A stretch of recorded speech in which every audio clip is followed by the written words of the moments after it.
د آبادی او شیرازي اتل ډاکټر ناکامورا 2 کاله وړاندې د څو وسلوالو کسانو له لوري ووژل سو چې بیا وروسته د یادې پیښې عاملین د تیر اسلامي جمهوریت له لوري ونیول سول، خو په هیواد کې د نوي حکومت په راتګ سره دغه کسان د اسلامي امارت له لوري خوشي سول. اوس تازه شاه محمود میاخیل د ناکامورا د مرګ په تړاو د سترو رازونو څخه پرده اوچته کړل، دا چې ناکامورا چا ترور کړ او شاه محمود میاخیل پر طالبانو کوم ګزارونه کړي، هر څه په روانه ویډیو کې وګورئ او زموږ مشال پریس چینل سبسکرایب کړئ. میاخیل وایي طالبانو د ناکامورا یو بندي قاتل خوشي کړی. د افغانستان د ملي دفاع وزارت پخوانی سرپرست او د ننګرهار پخوانی والی شاه محمود میاخیل وایي چې طالبانو له واکمنېدو سره سم د زرګونو نورو خطرناکو بندیانو ترڅنګ د جاپان الاصل افغان ډاکټر ناکامورا یو بندي قاتل هم له زندانه خوشي کړی دی.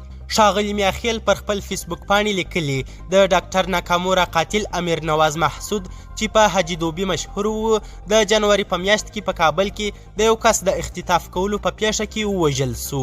د هغه په وینا نوموړی همیشه په تغییر د قیافې او جعلي اسنادو سره ګرځېده. دغه پخواني افغان چارواکي زیاته کړې کله چې طالبانو په زرهاو نورو مجرمین د بندیخانو نه خلاص کړل، د حاجي دوبي ملګری خان ولي چې په دغه پیښه کې نیول شوی و هم خوشي کړی دی. شاه محمود میاخیل نه دی ویلي چې طالبانو د ناکامورا له قاتلانو سره اړیکې لرلې که نه، یا طالبانو په دې قتل کې لاس لرلی که نه. څو ورځې مخکې د ناکامورا د وژل کېدو د دویم تلین په مناسبت د طالبانو یوه ویاند ویلي وو چې د ناکامورا قاتلان به نیسي.